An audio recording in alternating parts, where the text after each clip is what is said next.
Came to me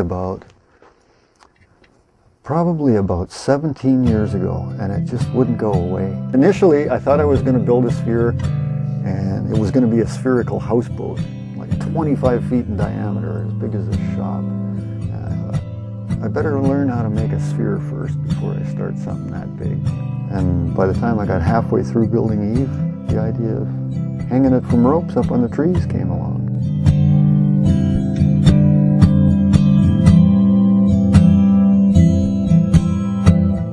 Free Spirit Spheres. That is the name Tom Chudleigh came up with for his spherical tree houses. They are nestled on an acreage located on Vancouver Island's Qualicum Beach. He has been building these handcrafted tree houses for over 15 years now. Well, first of all, I think, inspiration, especially ideas like this, I don't think they come from people anyway. I think it comes from the other side. And it's just receptive people out there that can kind of bring ideas into play. His treehouse bed and breakfast has gotten much attention internationally.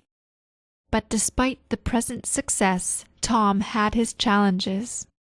When we find, a nice treed ravine on Crown land, the Crown or the government is pretty amenable to renting it to you. They'll just, as long as you can present them a business plan that makes sense and has insurance. They want the insurance part too, which, took us years to get insurance. We're kind of stuck between a rock and a hard spot because you need good trees. And that dictates, there's a million pieces of property, but very few of them with good trees. So to try and find one with good trees and zone commercial, that's just impossible.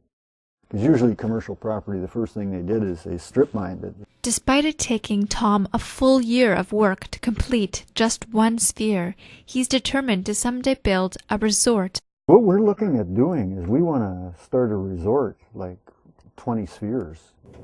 And you could have, a kitchen sphere and dining room spheres and a whole bunch of bedroom spheres and a bathroom sphere. And then everything would be connected with walkways, So you could just inhabit a bunch of old forest, And that way you could keep it away from the chainsaws too. Why do people take to the idea of sleeping in trees?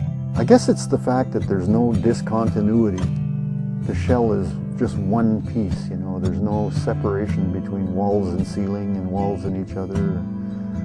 It kind of speaks of oneness. And you spend time up there and it gives you a different perspective. And being up in the trees gives you a different perspective. Up in the canopy, looking down on everything.